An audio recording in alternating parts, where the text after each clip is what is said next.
Praise the Lord. आप सबको जय मसीह की। मैं परमेश्वर का धन्यवाद देता हूं आज की सुबह दिखाने के लिए। एक और दिन परमेश्वर ने हम सबके जीवन में जोड़ दिया। हम परमेश्वर को कोटि कोटि धन्यवाद दें। एक नया संदेश लेकर मैं आपका दोस्त पास्टर राजमसी आपके सम्मुख उपस्थित हूं। और आज का जो संदेश है वो प्रभु यीशु मसीह की उस विशेष बात के लिए है जो जिसे हमने पढ़ा है बाइबल में, और उसकी विशेषता को, उसकी खासियत को और उस महान कार्य को जाना है। और वो वचन है यूहन्ना 8 अध्याय में, जब फरीसी शास्त्री लोग एक स्त्री को पकड़ कर लाते हैं जो व्यभिचार करते ही पकड़ी गई थी, और वो यीशु मसीह को आजमाना चाहते हैं, फंसाना चाहते हैं। लेकिन यीशु मसीह ने वहाँ पर एक ऐसा काम किया जो उनको हिला कर रख गया। वहाँ पर यीशु मसीह ने एक बात कही जो आज भी हमारे लिए बहुत सटीक है। और यीशु मसीह ने कहा कि तुम में जो निष्पाप हो वो पहला पत्थर मारे। क्या हमारे अंदर वो हिम्मत है कि हम किसी पापी की ओर उंगली उठाएं? क्या हमारे अंदर हिम्मत है कि हम किसी के पर पहला पत्थर मारें?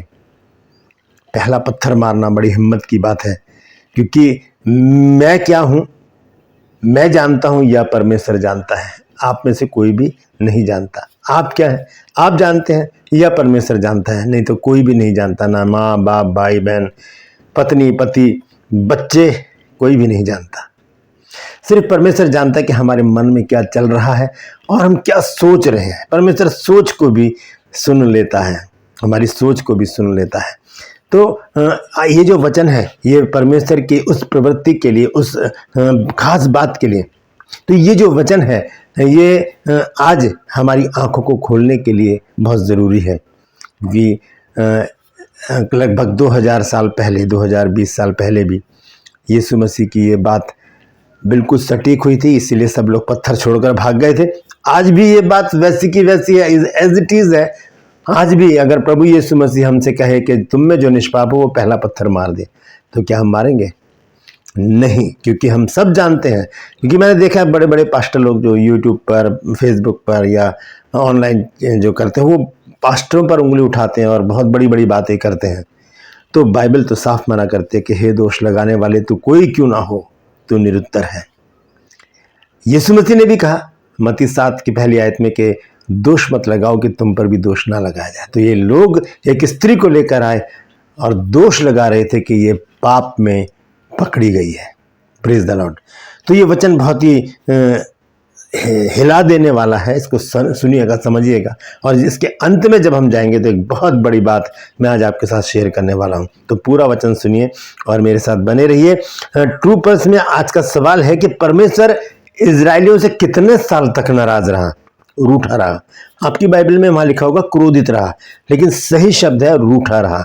तो अगर जानते हैं तो लिख दीजिएगा कमेंट्स में, नहीं तो डिस्क्रिप्शन में आपको इसका जवाब मिल जाएगा। मेरे साथ मेरी मुहिम में शामिल हो जाइए कि जिद है सच को फैलाने की।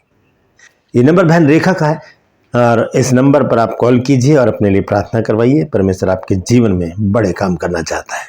Praise the Lord. एक छोटी सी प्रार्थना करके आज के वचन को मैं शुरू करूंगा।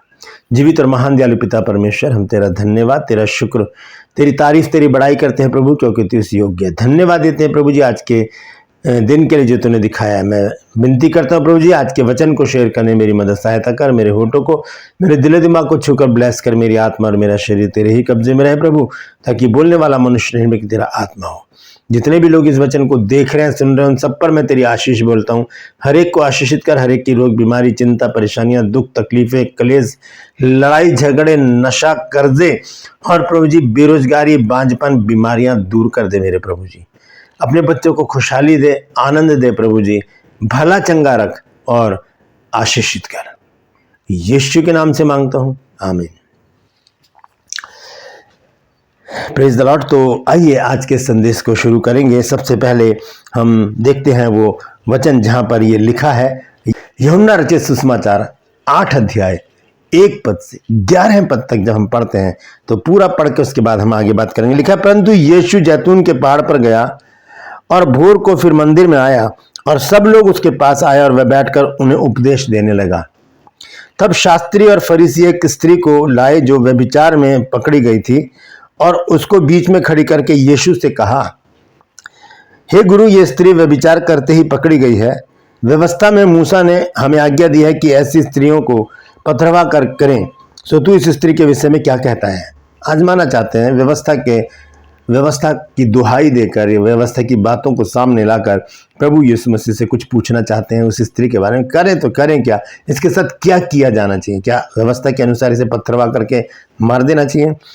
उन्होंने उसको परखने के लिए बात कही ताकि उस पर दोष लगाने के लिए कोई बात पाए, परंतु यीशु झुककर उंगली से भूमि पर लिखने लगा। ये बहुत बड़ी बात है। क्या लिख रहे थे यीशु मसीह वहां पर? ये मैं आपको आखिर में चल के बताऊंगा कि यीशु मसीह लिख क्या रहे थे। तो यह लिखा है कि परंतु यीशु झुककर उंगली से भूमि पर लिखने लगा। जब वे उससे पूछते रहे तो उसने सीधे होकर उनसे कहा कि तुम में जो निष्पाप हो वही पहले उसको पत्थर मारे। तुम में जो निष्पाप हो, जिसने कभी कोई पाप ना किया हो, वही पहला पत्थर मारे। दोस्तों, तो यहां पर लिखा है कि तुम में जो निष्पाप हो वही पहले उसको पत्थर मारे। फिर झुककर भूमि पर उंगली से लिखने लगा। परंतु वह यह सुनकर बड़ों से लेकर छोटों तक एक एक करके निकल गए और यीशु अकेला रह गया और स्त्री वहीं बीच में खड़ी रह गई। यीशु ने सीधे होकर उससे कहा, हे नारी, वे कहाँ गए? किसी ने तुझ पर दंड की आज्ञा नहीं दी? यीशु मसीह ने जब लिख रहे थे नीचे तो नजर नीचे थी, जब उठा के देखा तो सब जा चुके थे पत्थरों को फेंक कर। यीशु मसीह ने उस स्त्री से पूछा, क्योंकि वो वहीं खड़ी रह गई थी। यीशु मसीह ने उससे पूछा, है कहाँ गए ये लोग? क्या किसी ने तुझ पर दंड की आज्ञा नहीं दी? उसने कहा, हे प्रभु, किसी ने नहीं। यीशु ने कहा, मैं भी तुझ पर दंड की आज्ञा नहीं देता, जा फिर से पाप मत करना। जा फिर पाप मत करना। यहां पर यीशु मसीह ने, यहां पर हम दो चीजों को देखेंगे। पहली चीज यह है कि यीशु मसीह भूमि पर कुछ लिख रहे हैं 2 बार, और कहते हैं वहां पर कि तुम में जो निष्पाप हो वो पहला पत्थर मारे। अब यहां पर कितने लोग हैं? बहुत सारे लोग हैं यहां पर, और सबके हाथ में पत्थर है। यहां पर एक व्यक्ति और है जो निष्पाप है। उसको पावर थी कि वो उस स्त्री को पत्थर मारे क्योंकि वो निष्पाप है। और वो कौन है? वो है प्रभु यीशु मसीह। पहला पत्रस 1 अध्याय और उसका पढ़ेंगे हम 18 और 19 पद। 18 और 19 पद में देखिए क्या लिखा है। क्योंकि तुम जानते हो कि तुम्हारा निकम्मा चाल चलन जो बाप दादों से चला आता है, उससे तुम्हारा छुटकारा चांदी सोने अर्थात नाशमान वस्तुओं के द्वारा नहीं हुआ, पर निर्दोष और निष्कलंक मेमने अर्थात मसीह के बहुमूल्य लहू के द्वारा हुआ है। निर्दोष मेमना और निष्कलंक मेमना कौन है? प्रभु यीशु मसीह। वहां पर इतनी भीड़ थी, सब के हाथ में पत्थर थे, लेकिन जो निर्दोष और निष्कलंक था उसी के हाथ में पत्थर नहीं थे। वो चाहते तो उसको मार सकते थे, लेकिन यीशु मसीह उस प्रवृत्ति के नहीं थे कि वो किसी के ऊपर दोष लगाएं। यीशु मसीह ने उस स्त्री से कहा, जा, मैंने भी तुझे माफ किया, मैं भी तुझ पर दंड की आज्ञा नहीं देता, लेकिन फिर पाप मत करना। तो यहां पर हम देखते हैं कि यीशु मसीह ने सबको बता दिया कि सब पापी हैं।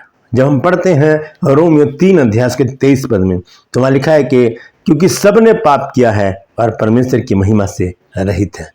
पाप ये नहीं कि हमने व्यभिचार करा है तभी हम पापी हैं, या हमने किसी की हत्या कर दी तभी हम पापी हैं, या हम चोरी कर रहे हैं या और बड़ी बड़ी बातें कर रहे हैं ऐसी जो परमेश्वर को पसंद नहीं, तभी हम पापी हैं। नहीं, छोटी सी बात भी हमें पापी बना देती है। झूठ बोलना हमें पापी बना देता है, हमारा क्रोध हमें पापी बना देता है, हमारा घमंड हमको पापी बना देता है। घमंड भी एक बहुत बड़ा पाप है, घृणा करता है परमेश्वर घमंड से।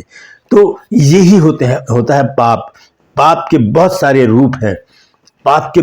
रूप हैं, लेकिन उसका एक ही अर्थ है, परमेश्वर की आज्ञा का उल्लंघन करना। यदि परमेश्वर कहता है कि झूठ मत बोलो, हम झूठ बोल रहे हैं तो पाप कर रहे हैं। यदि परमेश्वर कहता है कि दोष मत लगाओ, हम दोष लगा रहे हैं तो पाप कर रहे हैं। यदि परमेश्वर कहता है कि गाली मत दो, हम गाली दे रहे हैं तो पाप कर रहे हैं। परमेश्वर कहता है कि व्यभिचार मत करो, झूठ मत बोलो, घमंड मत करो, कर रहे हैं तो पाप कर रहे हैं। परमेश्वर कहता है माता पिता का आदर करो, नहीं कर रहे तो पाप कर रहे हैं। परमेश्वर कहता है आपस में प्रेम करो, नहीं कर रहे तो पाप कर रहे हैं।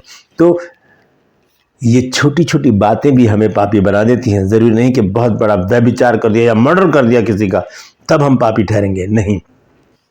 छोटी से छोटी बातों पर हमें सतर्क रहने की जरूरत है। ये लोग क्या कर रहे, दोष लगा रहे थे ना, ये दोषी ठहर गए और सब लोग पत्थर छोड़कर वहां पर से चले गए।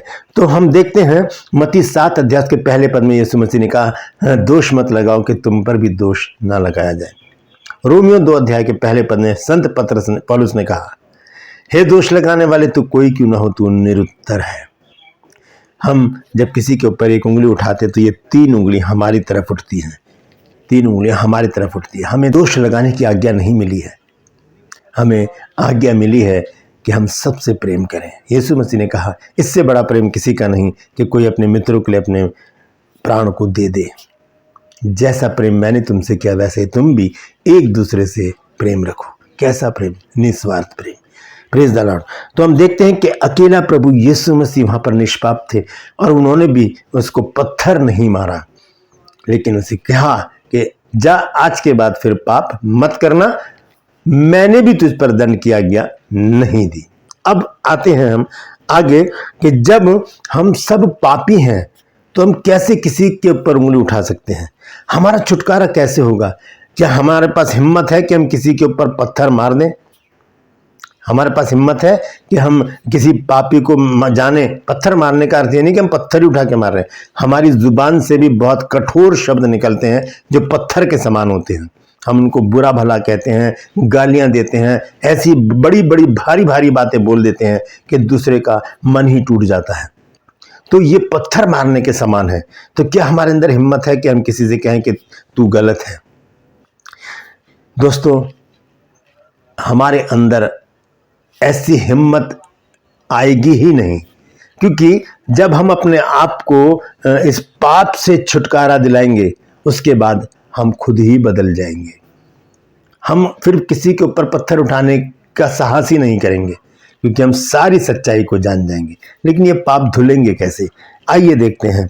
हम देखेंगे पहला यूहन्ना 1 अध्याय और उसका 7 पद। यह लिखा है कि पर यदि जैसा वह ज्योति में है वैसे ही हम भी ज्योति में चलें तो एक दूसरे से सहभागिता रखते हैं, और उसके पुत्र प्रभु यीशु का लहू हमें सब पापों से शुद्ध करता है।